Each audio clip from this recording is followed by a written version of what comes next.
Rota 66. Quem é melhor? É o povo ou é o político? Quem é melhor? É o jogador ou é o torcedor? Quem é melhor? É o clero ou é o membro comum da igreja?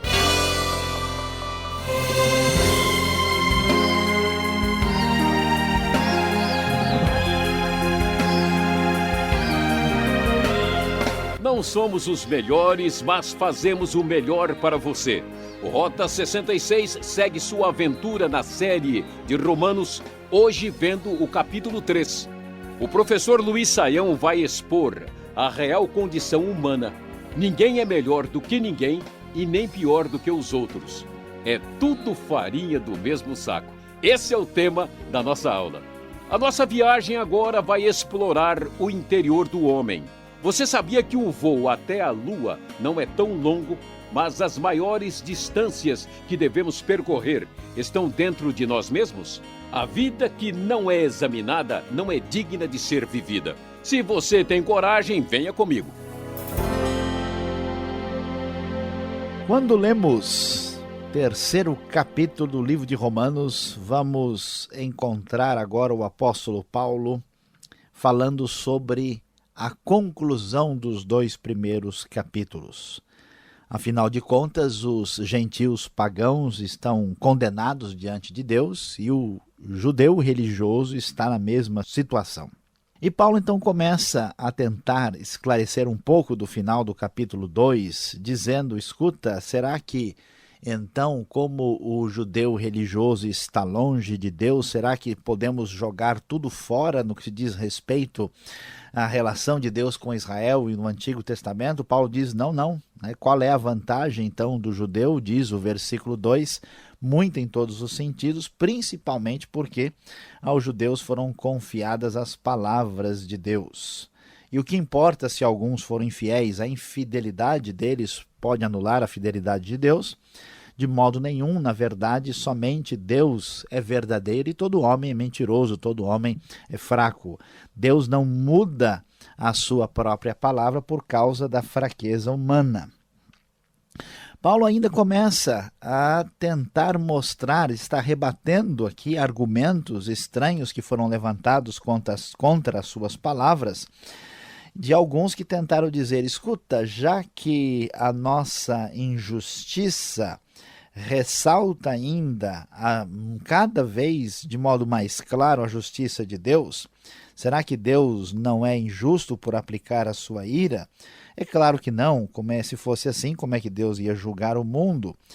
E alguém poderia fazer a seguinte alegação, se a minha mentira ressalta a veracidade de Deus, aumentando a sua glória, porque sou condenado como pecador? Como alguns, de maneira absurda, dizem, vamos fazer o mal para que nos venha o bem. Paulo diz, olha, nesse processo de condenação, algumas pessoas usam de argumentos incorretos, de raciocínios absolutamente incoerentes, tentando dizer, olha, se eu, praticando injustiça, me torno uma pessoa que permite que Deus seja glorificado ao usar a sua justiça, será que não estou ajudando a Deus? Será que não devo fazer o mal para receber o bem? De modo nenhum, diz o apóstolo. E então ele começa a responder à pergunta, afinal de contas, quem é que está numa posição de vantagem? Quem é melhor? É o povo ou é o político? Quem é melhor? É o jogador ou é o torcedor? Quem é melhor? É o clero ou é o membro comum da igreja? Quem está numa situação de vantagem? Quem pode ser considerado o bode expiatório, o problema da humanidade? Em quem vamos colocar a culpa? Quem é melhor, o judeu ou o gentil? Então Paulo diz, será que em posição de vantagem? O texto da NVI nos mostra com clareza, não. Já demonstramos que tanto judeus quanto gentios estão debaixo do pecado. E aqui a radiografia do ser humano perante Deus, no que diz respeito à sua justiça, é apresentada em Romanos capítulo 3, a partir do versículo 10, dizendo, como está escrito, não há nenhum justo, nenhum sequer. Não há ninguém que entenda, ninguém que busque a Deus. Todos se desviaram, tornaram-se juntamente inúteis. Não há ninguém que faça o bem, não há nenhum sequer. Suas gargantas são um túmulo aberto, com suas línguas enganam. Veneno de serpentes está em seus lábios, suas bocas estão cheias de maldição e amargura, seus pés são ágeis para derramar sangue.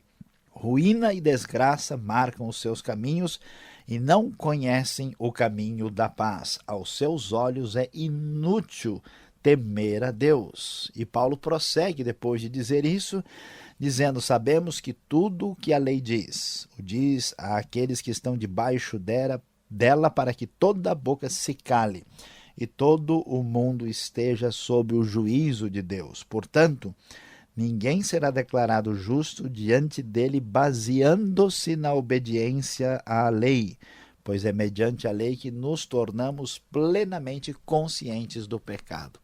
Paulo, então, começa a provar aquilo que sabemos da linguagem bem popular: é tudo farinha do mesmo saco. Não existe ser humano superior a ninguém do ponto de vista da sua justiça perante Deus.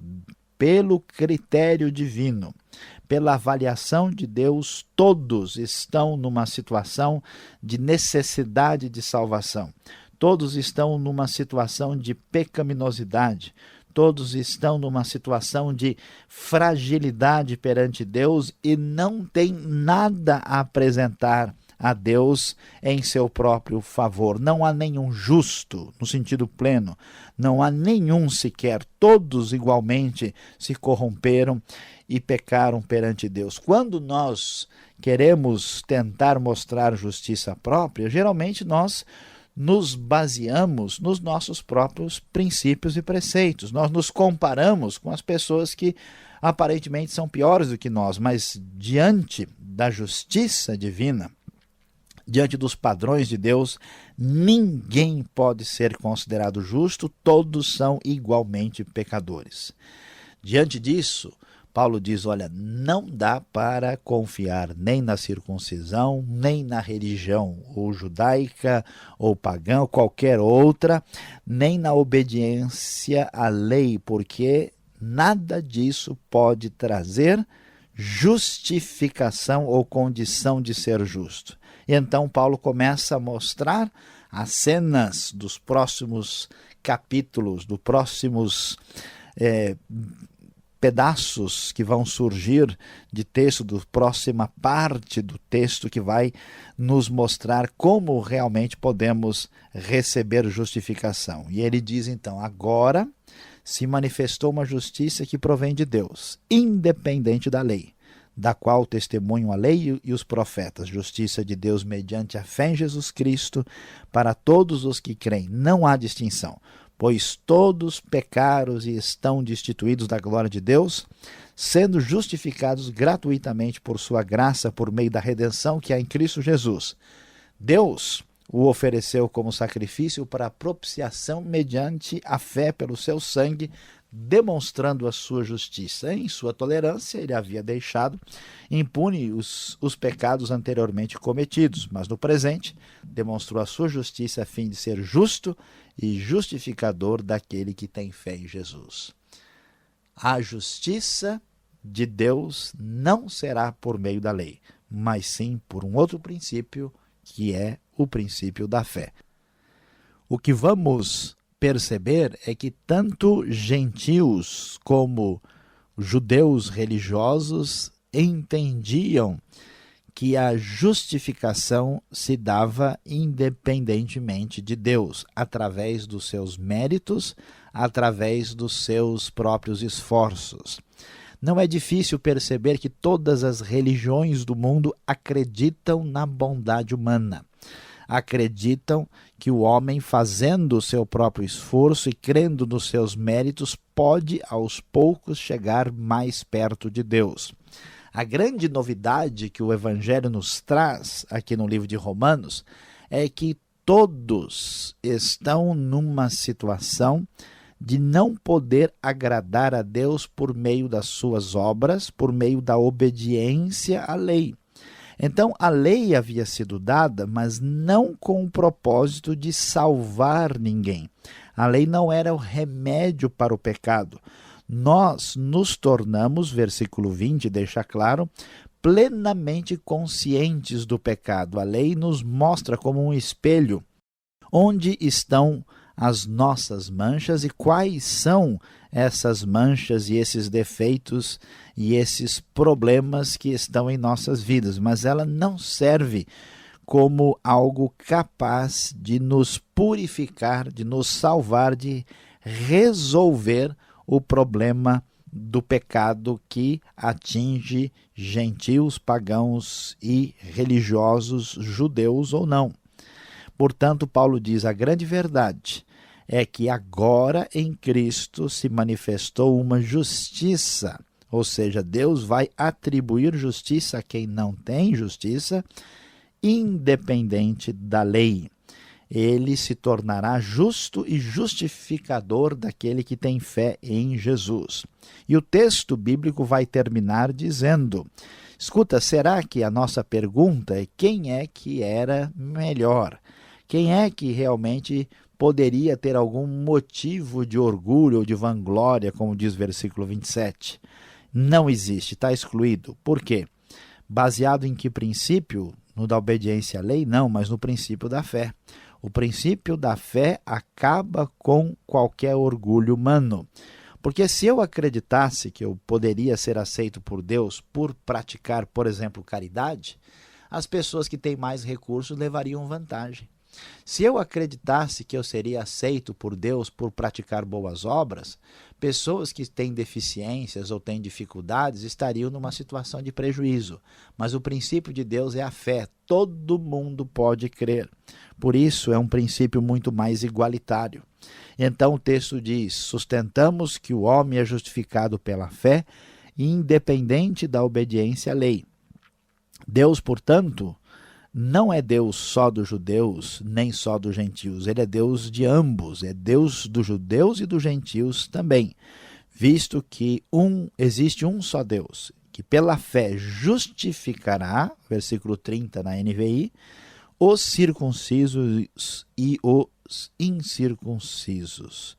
E desta forma não anulamos a lei tinha um propósito, mas a lei não tinha o propósito de salvar. A fé não anula a lei, pelo contrário, nós confirmamos a lei, entendendo-a de acordo com a sua própria finalidade, o seu verdadeiro propósito. Que Deus nos abençoe na compreensão correta da verdadeira justiça de Deus que recebemos por meio de Cristo Jesus.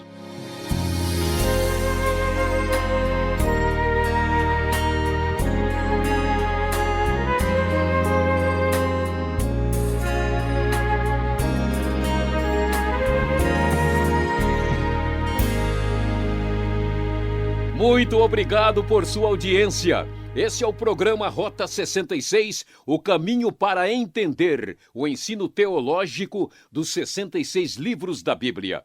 Você está ouvindo a série Romanos com o tema É Tudo Farinha do Mesmo Saco. Você já sabe, sua participação é muito importante. Escreva, Caixa Postal 18.113, CEP 04626-970, São Paulo, capital. E o nosso e-mail é rota66@transmundial.com.br. Rota 66 tem a produção e apresentação de Luiz Saião, redação Alberto Veríssimo, locução Beltrão. Uma realização transmundial. Vamos para a segunda parte do programa. Quem pergunta quer saber.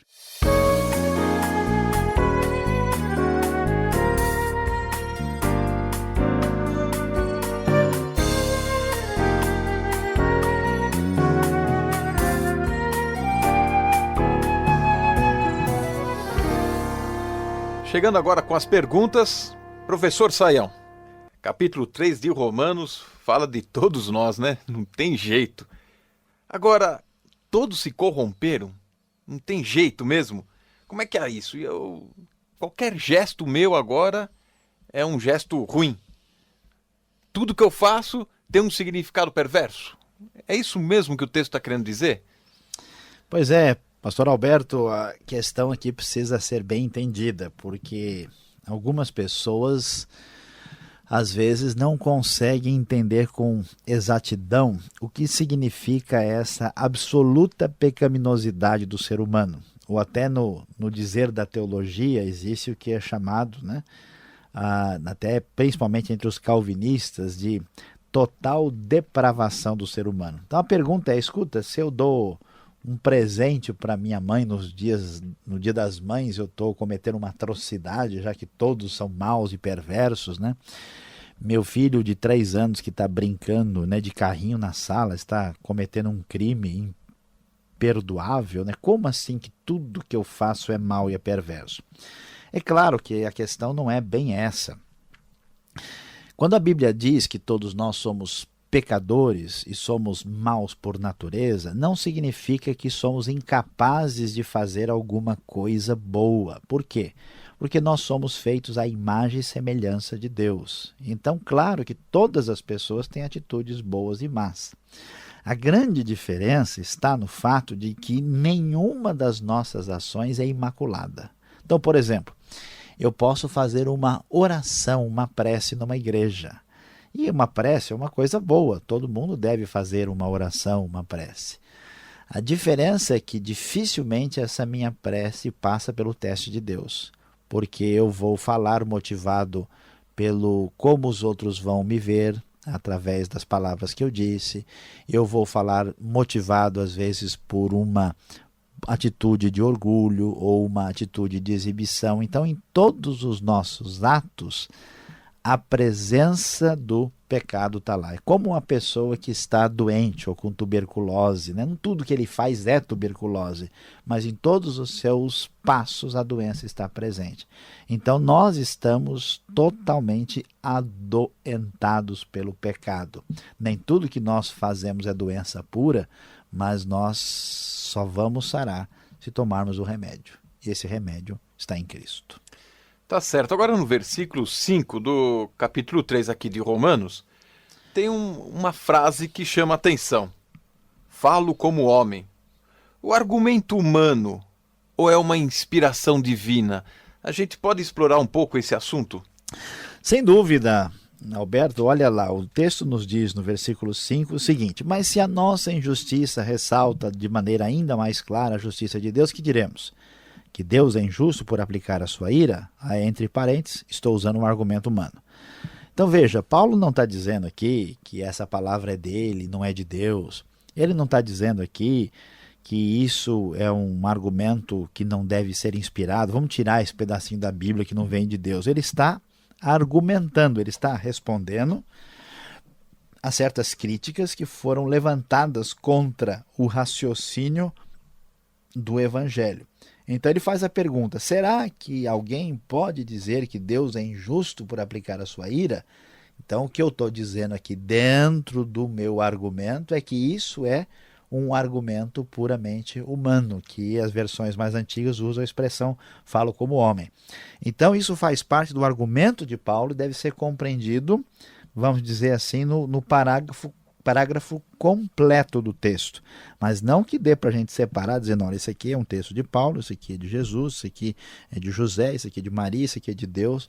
Não, a maneira de entender assim está completamente equivocada. É tudo palavra de Deus, mas entendida como frase no meio de um argumento maior. Tá certo. Eu já encontrei com vários jovens e o pessoal se entusiasma em falar, bom, olha, a Bíblia eu sei que é grande, tem tanta coisa para ler, e eu só fico agora no Novo Testamento, porque o que interessa é Jesus. Agora, no texto aqui de Romanos, fala muito sobre lei.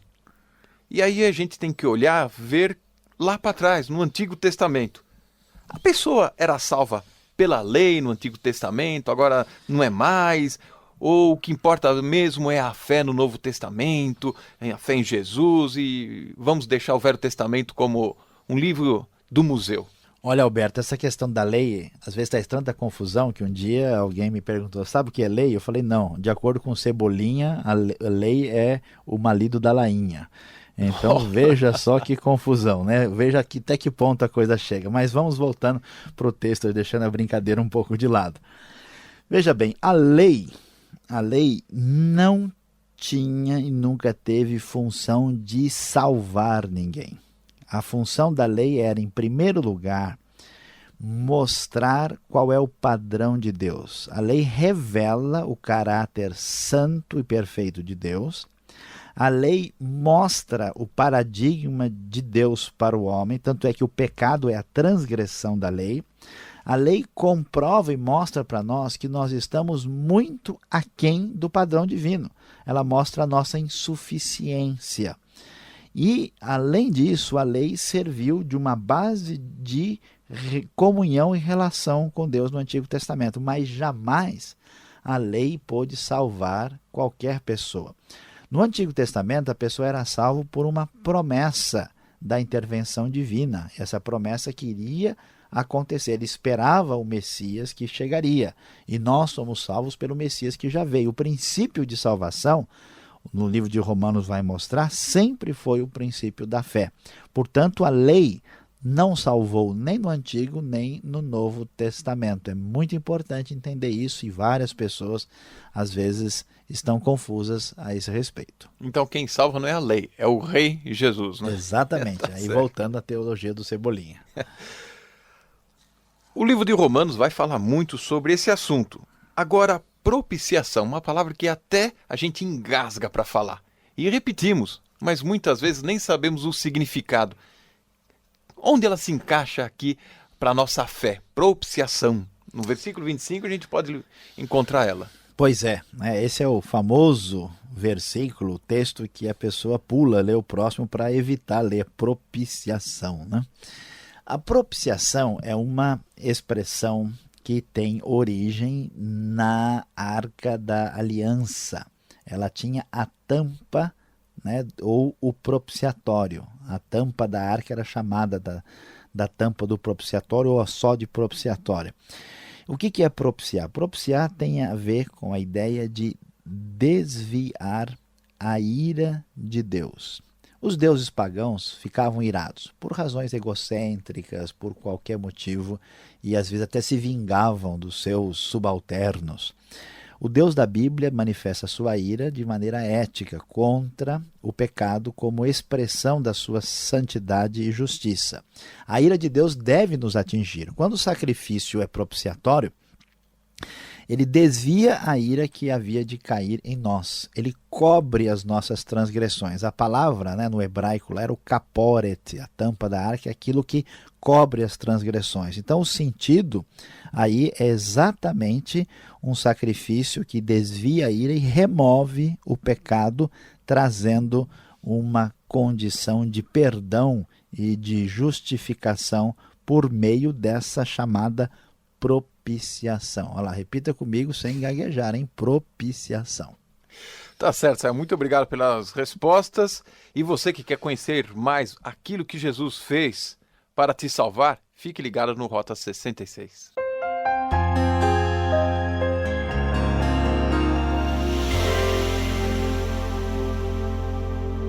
Hoje nós estudamos o terceiro capítulo de Romanos e vimos como perante Deus é tudo farinha do mesmo saco. Todos os seres humanos são pecadores. A grande verdade que fica para nós depois de lermos esse texto é: chega de justiça própria. Não adianta, meu querido amigo, minha querida amiga, tentar julgar os outros, tentar provar que você é melhor do que outra pessoa por causa da sua origem, por causa da sua família, por causa da sua cidadania, ou por causa do lugar onde você nasceu, ou por causa da sua etnia. Tudo isso não tem sentido perante Deus, que conhece os seus pensamentos, que conhece os detalhes da sua vida, que sabe de tudo que está no seu coração, de todos os seus atos. Ninguém pode apresentar nenhum currículo perante Deus para exigir qualquer coisa. Saiba que você é um pecador, uma pessoa sem nenhuma justiça para apresentar diante de Deus e, portanto, reconheça a sua fragilidade, aproxime-se de Deus humildemente, peça a sua misericórdia, porque em Cristo Jesus, esse Deus que vê a sua situação, pode te dar salvação, vida eterna, perdão e uma nova vida muito abençoada. Que Deus abençoe o seu coração.